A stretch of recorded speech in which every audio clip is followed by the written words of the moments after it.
spent years traveling the globe, investigating some of the world's most important construction sites. But right now, I'm going to take you 6,000 feet under the Swiss Alps into the world's longest tunnel. The Gotthard Base Tunnel, the most ambitious tunneling project ever attempted, cutting 36 miles through one of the world's largest mountain ranges. Two teams are working through one of the most dangerous geological zones on the planet. If you encounter some bad geology halfway through, it's not like you can go around it. No, you have to go right through it. On the one hand, tunneling with one of the biggest machines ever built. A 30-foot tall drill bit that is mining right through the earth. And on the other, blasting through 7,000 tons of rock each day. All right, so the charge is in, and we're gonna blow the crap out of this wall. After 12 years and 34 miles of digging, they're just 4 months away from the final breakthrough, revolutionizing transit through the Alps forever.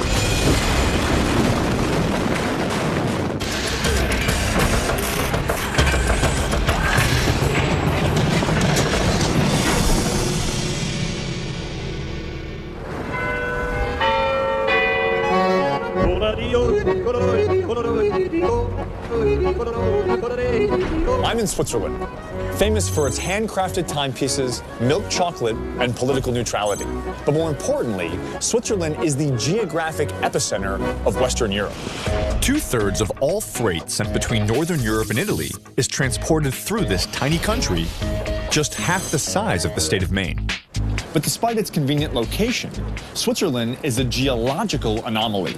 Over 65% of the entire country is covered by the second largest mountain range in the world, the Alps. With soaring peaks over 15,000 feet high, the Alps form a 700-mile-long barrier between northern and southern Europe. And at present, the only way to get from one side of the country to the other is up and over the mountains. To scale the Alps today, trains climb over 5,000 vertical feet, slowly weaving through sharp curves at just 40 miles an hour, a quarter of their top speed. This steep route also forces trains to operate at half their capacity, despite freight demands growing by 75% each year. With Switzerland becoming the economic conduit between northern and southern Europe, there was an absolute need to find a way to not go over the mountains, but right through them. Switzerland has launched the most ambitious tunneling project ever attempted, 6,000 feet under the Alps. The Gotthard Base Tunnel will be the longest in the world, stretching 36 miles from one side of the Alps to the other, more than 4 miles longer than the tunnel connecting England to France. When complete, the tunnel will consist of 2 parallel tubes, each 30 feet in diameter. Soon, high-speed trains will cut straight under the base of the Alps for the first time ever, doubling the current freight capacity and dramatically changing transportation through Europe. I mean, it's more than just making freight move more quickly. Exactly. Alps and mountains are part of the Swiss identity, but it's something that blocks us from the south. And for centuries, people have looked to have a fast way through the Alps. And it's not only about transportation, it's also a cultural exchange. It brings regions together. To build this revolutionary route, 2,000 workers have excavated 24 million tons of material, enough to build the Great Pyramid in Egypt 5 times over. After 12 years and 34 miles of digging, the tunneling teams have just 2 miles left to go. They'll meet up under the deepest part of the Alps, 6,000 feet below the surface. And today we're headed 17 miles from the southern entrance, where one team has encountered some of the hardest rock on Earth. Now we're about to begin a 45-minute journey in that train, deep into the tunnel, to the very active edge of where the tunnel's happening.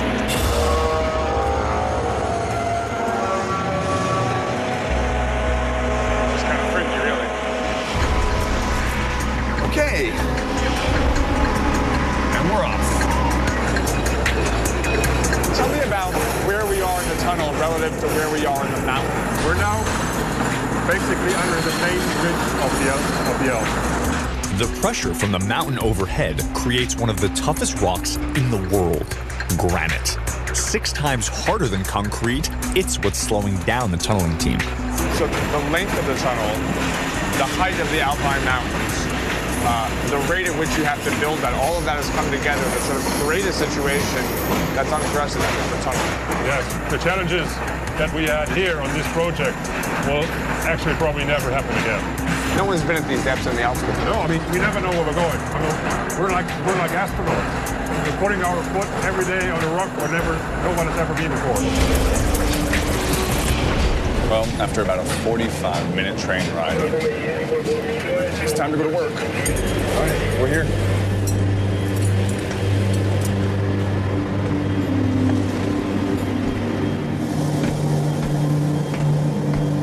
So although it's a little bit hard to tell, although it looks like I'm on some big metal rig, this is the TBM. This is the tunnel boring machine. This thing is 1,200 feet long from the back to the front. And essentially, this is what it's all about. A 30-foot tall drill bit that is mining right through the earth. One of the biggest machines on the planet. The TBM is a 3,000-ton drill as long as 4 football fields. It bores through the mountain with a 30-foot tall rotating cutter head that pushes against the tunnel face, crushing the rock, advancing the tunnel an average of 90 feet a day. All right, so now I'm actually inside the chamber, directly behind the cutter head, and if you look right over here, those are the cutters. Those are the actual rotating devices that are making contact, physical contact, with the front of the tunnel. The 66 disc cutters located at the front of this TBM shear off more than 7,000 tons of rock each day. They've been boring through the granite for 18 hours straight, and they've become worn down. Now, if the sharp edges are worn more than an inch without being changed, it can slow the TBM from a maximum of 120 feet a day to just 9. The crew has to repair this battered cutter head before they can continue drilling. The question is, have they been worn out? Do they need to be replaced? And the man who can figure that out is Martin. Martin, give me some screen. Martin is from Germany, does not speak a lot of English, but we're going to make this happen because we're both now 6,000 feet under the Alps. There's not really a lot of time to try and have a cultural exchange.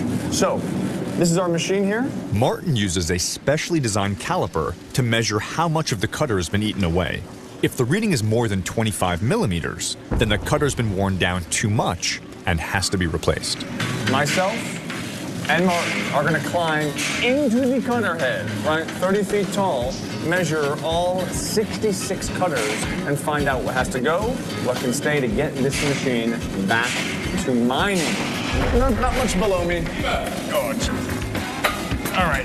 The cutter head is as tall as a 3-story building, pushing through the granite with 26 tons of force. Look at him down there. The cutters wear down after less than 12 hours of drilling, 10 times faster than in softer rock. I'm going in to help Martin. Stay there, Martin, don't you worry. 16,3. Ah, Daddy. Martin, how are you? Fine. You're good? We're now in the bottom of the cutter head. I'm actually at the very underside of this 30-foot disc, and what we're here to check out is right there. There's the cutter right there, Martin. So let's measure this cutter head. All right, so now look, as the caliper extends, this is the whole point here. We look at that number, it's 18.3 millimeters, which means this cutter head of the 66 can remain onto the next cutter. How much? 4.8. 4.81, so we like that. That one's good. Next. 7.1. 7.1. Also an opportunity for joy. Ah, it's okay. It's pretty good though. 7, it's good. Happy.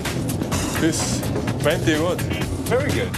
I guess really when you're dealing with 66 different cutter heads, it's hard to get excited after each and every one. After measuring, we found that 3 of the cutters need to be replaced before the TBM can get back to work. So essentially what Martin's doing right now is taking out the old cutter head. Auf. There it is. There it is, he's got it. There goes the old cutter. Over the course of the project, Martin has replaced more than 10,000 cutters. Each one is made of 300 pounds of solid steel, so the crew uses a hydraulic crane to maneuver them into position. All right, and so this right here is the cutter. You'll notice the steel is at its full length, so this is the new stuff. Gotta get the old stuff. It's basically like changing a tire. A very heavy tire. You know what I mean? So we've swapped the old one out. Next step is bringing the new one. And now it's about getting it to fit in the hole, which seems to involve Martin's feet. There it is. Nice. So he's generally gotten into place. He's now using a pry bar to wedge it over. The cutter is specifically designed with just 2 bolts. For fast installation, even in awkward locations. Now Martin's shooting. Martin is now fully actually making the show by himself. Nice. Martin's now photographing his own work. Pretty good stuff. Martin, as far as I'm concerned, you shoot it, and then I'll do all the work. It's incredible that there's 66 of these things, and you can imagine they're getting worn down constantly. And this is what it takes to just change out one cutter, one unfortunately inconvenient location. All right, so the old one was taken out. Yeah. New one is in. Finished? That's finished. You did good. You did good. You're a fast man. And now, thanks to his nimble hands and sort of perspicacity, this cutter head is ready to get back to work and start building this tunnel again. Coming up, using 1,000 pounds of explosives This is like full-on, should I cut the red wire or the white wire situation. to blast through one of the toughest mountains on Earth.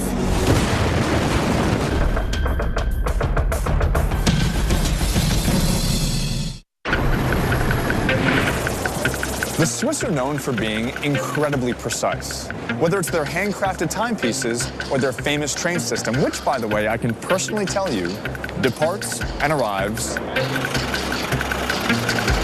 exactly when they say it will. And they're going to need that level of accuracy because the tunnel they're building is not just the longest in the world, but it also has to accommodate some of the fastest trains ever built. Trains will pass through the Goddard Tunnel at over 150 miles an hour. And at these speeds, even slight curves could cause a derailment. For tunneling teams on either side, this means digging a direct route through 36 miles of rock and meeting at an exact point 6,000 feet under the Alps. I mean, how accurately do you need to be? We have a tolerance of 12 centimeters, which is this much, that we can use to meet. It's like a bow and an arrow, and you don't see the target, but you still have to be right in the target, right in the middle point. It's incredibly close, and you're shooting an arrow essentially blindly Yes. over a trajectory of miles.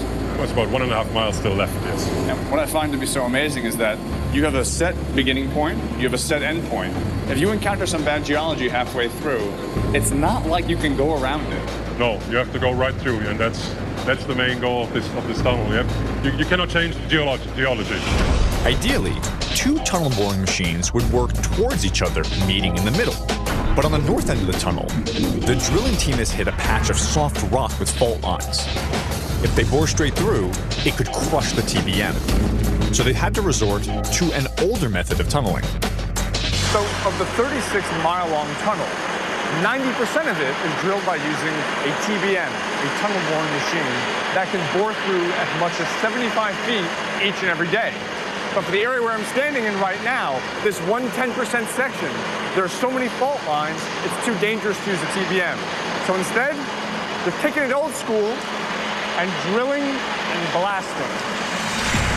Blasting away the rock is 10 times slower than using the TBM, but it's the only solution that'll work in this volatile area. The mountain's enormous pressure creates a squeezing effect, shrinking the tunnel's diameter by almost 3 feet, making it too small for future trains. Now, to prevent this, they're blasting a 3-foot wider diameter tunnel, allowing the rock to naturally squeeze down to the right size, matching the other side. So this thing is called a 3-boom Tamrock. Essentially, 3 different drill bits that can put as many as 120 holes into that wall. These holes are filled with ammonium nitrate, a liquid explosive that blasts away the rock, advancing the tunnel 9 feet at a time. Coming up. Okay, so now I'm inside the cab of the 3-boom Tamrock, and it's this thing and this man right here, they're actually driving this thing and supporting this rock base. How are you doing? Smoking, that's good. because we're in a confined space in a tunnel with very little air. So you do? Yeah, you're both smoking. Good. It's fun. What this man is doing when he's not smoking is actually drilling into the side of the tunnel. Hang on 1 second before you want to take a quick smoking break. Get that out. Lights lit up and squared away. Once we have that done, we can focus back on the drilling to make sure that it doesn't blast. Assuming everyone has a cigarette. So actually, if you look here at the computer screen, it sort of sums up what we're up to. This is a cross-section of the tunnel right in front of us, and the goal is to locate 120 holes on this face and drill those holes, filling each of one with explosives so we can push that wall out and grow the tunnel. Are you smoking back there? This guy loves to smoke. To precisely control the diameter of the tunnel, a surveyor pinpoints the location of each hole within an inch, evenly distributing them across the rock face. All right, so at this point, we're almost done. Almost all of the 120 holes have been drilled, and the next step is to load them, or in other words, fill them with liquid explosives. So you can see the charge right here, right? It's essentially a small little bomb in my hand, and I'm going to stick this in the very tip of my hose, right?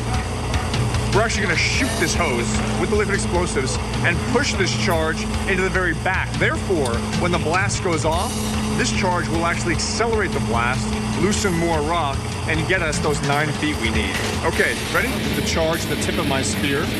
Push it in, push it in. Push it in. I'm in, 9 feet, I'm in. Bring in the juice, and now, right now, he flips the switch. Switch is flipped. Now, in this hole, look at that way. There she is. All right, so the charge is in. We're gonna blow the crap out of this wall. Keep going, all right, okay, here we go. The charges are tied together and timed within milliseconds for maximum control, starting at the center and radiating out. The last charges to explode are at the bottom of the face, loosening up the pile of debris, making it easier to remove. The last thing to do is to take, if you look right here, the fuse that's connected to every single one of the holes, connect that to this right here, all the explosives getting tied together with this last piece of, well, yellow electrical tape. You would have thought it a little bit more sophisticated at this point, but that's it. With the fuse connected, the explosives are live. The team retreats 900 feet up the tunnel to clear the blast radius. When the multi-million-dollar equipment starts to get backed out of the way, you know it's time to go, so we're there. All the holes are filled, charges are connected, we are done, everyone's evacuating. We're ready to blow this thing up. All right, so we're gonna hide behind this steel container right here. Now, there should be enough protection, but I wanna make this clear. The blast is happening right over there in a straight line. Okay, that's it down there, that's the end of the wall. So we're not down a corner, we're not hiding far away.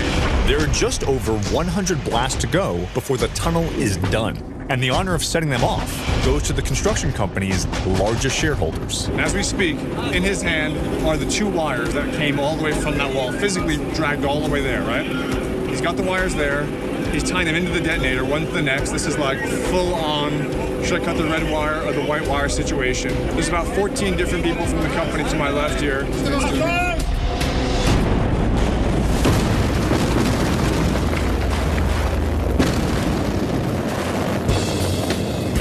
Wow. Grande. Well, there they go. Apparently what's required to set up the valve here is that you have to have a substantial amount of stock in the company. I have none, so I didn't get to blow it up. He did a fantastic job. The blast went off, all is well. Potentially the rock wall has been pushed back 9 feet, and I'm gonna start buying stock in this company, so in a couple of years, if I stay focused, I too can blow something up. The blast puts off superheated ammonia gas. So we have to wait 30 minutes for it to clear before we can check the damage. There's still a lot of residue in the air, so your eyes do burn. Even with the gas mask, it's really hard to breathe. You can feel the ammonia in the air. Well, what do you think? Tip-top. Tip-top. Good? The man is happy.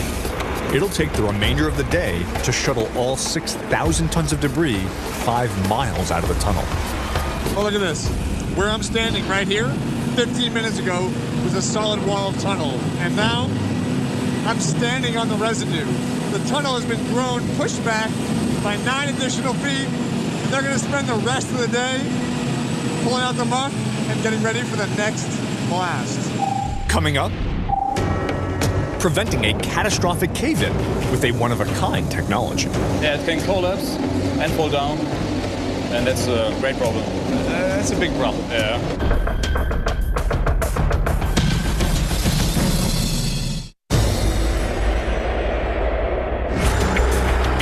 So I'm now driving through the Swiss Alps, one of the largest mountain ranges in the world. And it's complicated. I'm climbing over 5,000 vertical feet. And to do that, you have to negotiate these incredible curves, one hairpin turn after the next. For more than 800 years, people have been searching for a faster route through the Alps, but it just wasn't possible until now. Because to build a tunnel straight through these mountains, engineers had to overcome some of the most complex geological conditions in the world. Generally speaking, land masses are formed by a series of earthen deposits, one on top of the next, for millions of years. This creates a horizontal stratification of layers. Now, as you can imagine, this is great for tunneling. The TBM goes in on one side and has the same consistent rock type all the way through the tunnel. However, here in Switzerland, things happened a bit differently. When the tectonic plates made contact, they actually folded upwards, creating a series of vertical stratifications, which make an amazing mountain range, but also make a lot of different geological types. So when the TBM goes into the mountain, it hits one type, and then a second type, and a third, and a fourth, and a fifth. Multiple different problems requiring multiple different solutions.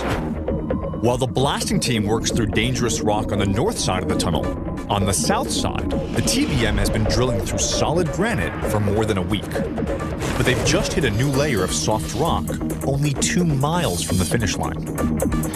So the TBM has encountered some really sketchy geological conditions. Frankly, it's so dangerous, they're not able to just bore forward. So instead, they're doing a probe. Now, the way they're doing that is with something called the exploratory drill. The drill literally feels its way through the rock 360 feet in front of the TBM to find out if it's hard or soft. If the rock is too soft, there's a high chance it can cave in while drilling, burying the $30 million TBM and the men working on it thousands of feet below the Alps. So for example, if the drill steel goes right into the rock very quickly, you know it's soft. Exactly. But if the drill still has to fight its way through, Yes. you know it's very hard. Yes, we stay also here with our eyes of geologists, not only with digital data, to look at the rocks, how they behave. You have to actually see, feel, understand the rock. Yes. Because in reality, you're still working blind. I mean, you never actually see the rock, but only you see the way in which things interact with the rock. Exactly.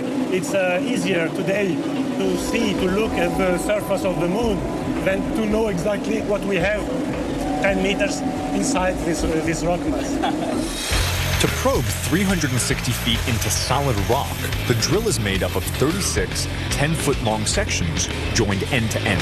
So as you can see, what we're going to do is latch that on, tighten it up, lock it in. So in doing so, we've added a new piece of steel, creating one long 360-foot probing stick that tells us what's happening out in front of the TBM. So the man who's actually controlling the drill and the force he applies to each subsequent piece of steel is right here. Ralph. Guten Tag. Guten Tag. I'm Danny. Oh, yeah. Nice to meet you. My English is bad, sorry. My German is terrible. Okay. I started and you... Perfect. So Ralph just turned the drill on. He's going really slowly right now to get a sense for how much the rock is pushing back. As he takes his readings, he slowly increases the power. Or let's re-drive. A computer records how much force it takes for the drill to cut through the rock, giving geologists a sense of what's in front of the TBM. So as you can hear, I just increased the pressure, which means the rock is actually pushing back. This is good news, because the soft geology is marching through it and actually into some good, solid, hard rock. Good rock. I like it. About 100 feet in, the drill hit good, hard granite, but it also revealed that the first 100 feet were much softer than expected. If it's too dangerous to drill through, they'll have to stop the TBM and manually blast through the danger zone. adding 5 months and $10 million to the schedule. So tell me about what was discovered during the exploratory drilling. Yeah, through the drilling, we find out some very, very soft material. So now we're very nervous of the situation. If this were soft rock, what could happen? Yeah, it can collapse and fall down, and that's a great problem. That's a big problem. Yeah. To find out if the TBM can safely move through this soft rock, geologists are doing a rare secondary exploration using an endoscopic camera to peer into the mountain. And you don't do this very often. No, but in the moment we have a very special situation, so we use this camera thing. It's just the second time or third time ever. And so what do you hope to see by putting the camera in there? We hope to see just a small band of the soft thing, so that was good, but we don't know. I mean, essentially, we're giving the tunnel a colonoscopy.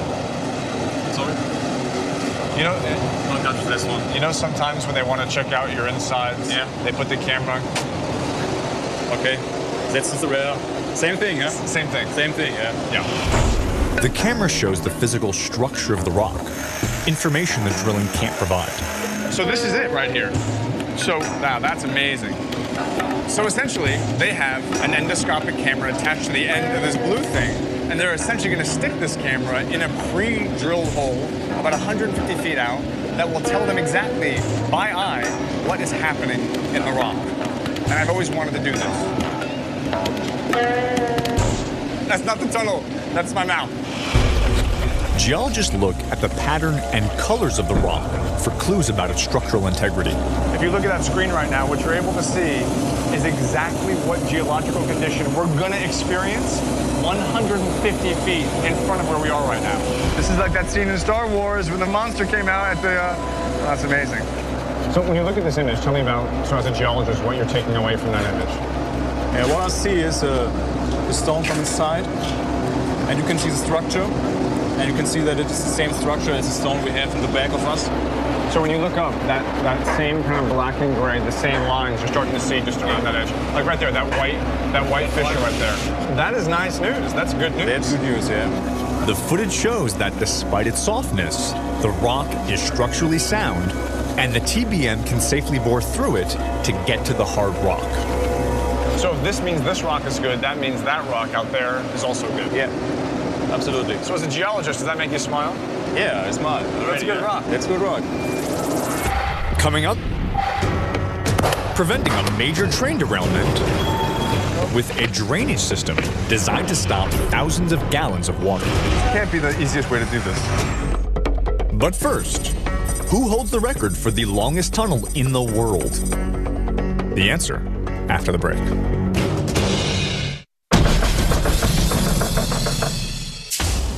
The answer to the trivia question: currently, the Saikan Tunnel in Japan is the longest in the world at 33.3 miles. The Alps are some of the largest mountains in the world, 8,000 feet taller than the Rockies. Although they span across 7 countries, half of the Alps' highest peaks are in Switzerland. Ah, to be in Switzerland.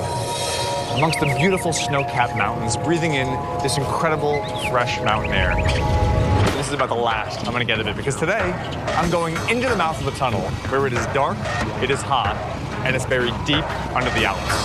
The Gotthard Base Tunnel gets its name because it cuts through the base of the Alps more than a mile below the peaks. Now, while this depth creates a fast, flat route, it also puts the tunnel in danger, not only from the enormous pressure from above, but also from the large quantity of water inside the mountain. The Swiss Alps, if you think about it, are a waterlogged mountain range. There are lakes and streams up top, as well as snow-capped peaks. And when that snow melts, all that water will slowly percolate through the mountain and ultimately come down into the tunnel, rusting the steel and eroding the concrete. Over 1,000 gallons of water seep into the tunnel every second. If it's not contained, that water could be incredibly dangerous, eating away at the rock supports, potentially collapsing the tunnel, or rusting the high-speed rails, causing a major derailment. So the challenge is to find a way to take this 36-mile-long hole and make it waterproof. Gunther, the challenge is the Alps are full of water. Yes, Lots of water. I know. You know this. I know this, You're yes. from here. You know this. I know this, yes. How do we keep the water from going into the tunnel and rotting out the steel and rusting out the railroad tracks? With polyethylene, this is absolute security. This is what keeps it dry. No chance to come water out, no chance. This tunnel has one of the most advanced tunnel drainage systems ever made, hidden behind the tunnel's concrete structural wall. A thin sheet of yellow polyethylene actually creates the watertight seal. Under that, a thicker layer of plastic protects the waterproofing from the tunnel's rough walls. Finally, small spacers create a half-inch gap from the rock face, allowing water to flow down into a drainage pipe. And the key to the entire watertight system, installing it without any punctures or seams. And so to make sure that it's solid with no seams or holes or edges, we're going to unwrap this around the entire circumference. Yes. One piece, We found this. This is no problem. all the way around. All the way around, we found this. The layers are made from 100-foot-long sheets of seamless plastic. In total, they'll use more than 50,000 sheets to seal the entire tunnel, enough to reach from New York to Boston and back again. Now, one of the oddest things about building a tunnel is that you're working with an upside-down circle, right? And you have to cover every single inch of it. So rather than go up, build some scaffolding, get higher with more scaffolding, they've created this rig that moves 360 degrees around and lets us unfurl these sheets of drainage mat in one single shot. Oh, coming down. Look out, Cookout. Sorry. The drainage mat is secured to the wall of the tunnel with gray plastic caps. There it is. They do more than just attach the drainage mat to the tunnel. These caps are made from the same polyethylene as the yellow waterproofing, and when heated, the plastic bonds together, seamlessly attaching the waterproofing to the tunnel walls. So what Philip's doing right now is taking a heat torch, putting it on the back of the plastic, and melting just a little bit. So there's no tape, there's no nails. He's literally melting the two pieces to form one solid bond. The heat gun, called a hot air welder, melts the plastic at 600 degrees. We're going up top now, huh? Yeah, give me the heat, give me the heat. So essentially he just put 600 degrees behind me, and now I'm pushing the rubber against it to melt the two one to the next. And it is burning the crap out of my hand. And we don't stop, we keep moving. We're doing this in one shot. We're moving, we're moving. Ow. Oh no. My side more. You gotta be kidding me, why don't you guys wear gloves? This can't be the easiest way to do this. That is the easiest way. Believe me. Gunther, what's going on? You're going nuts out here.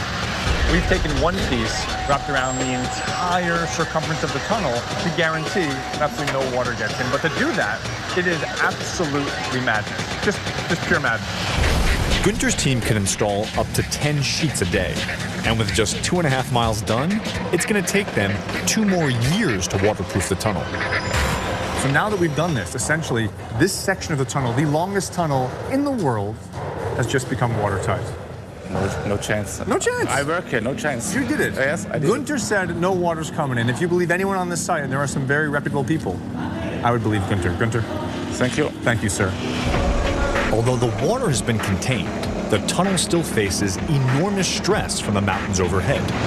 With peaks up to 15,000 feet high, the tunnel is under trillions of tons of pressure and has to have an extremely strong reinforcement to keep from collapsing. The tunnel is now totally watertight. The next step is to give it its strength in the form of a solid concrete cylinder. The way they do that is using this apparatus right here, something called sliding formwork. Basically a 30-foot-long mold, this formwork shapes the concrete into the final structural wall, almost a foot thick for strength. All right, here it comes like that. As he turns that wheel, it's opening up. This concrete is coming out, and we're gonna fill the entire circumference of this tunnel, 30 straight feet of it, and that begins right now with this concrete. Now the concrete is flowing. You hear that each pump. It's pushing the concrete through this tube, up top, and down into the formwork. I'm gonna go head up now, where they're pouring the concrete. The concrete team's biggest challenge is maintaining a uniform density around the whole circumference.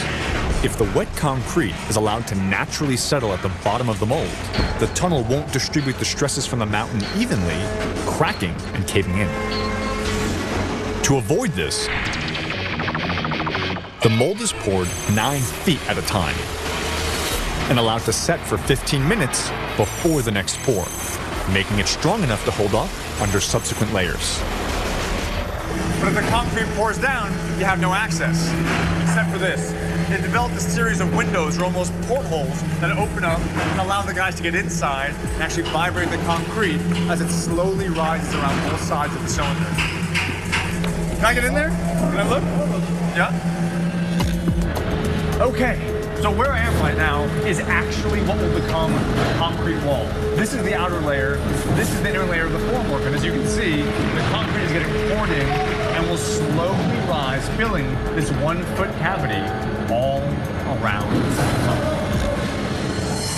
This 30-foot section will require over 20,000 gallons of concrete, making a wall strong enough to stand up to the enormous pressure from the mountain above.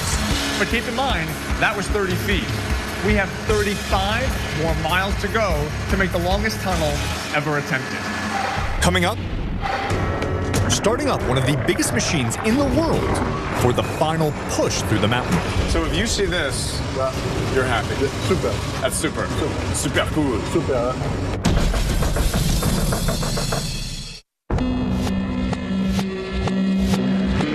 The Goddard Mountain Pass is one of Europe's most important trade routes. And since the 13th century, engineers have been struggling to find a faster way through.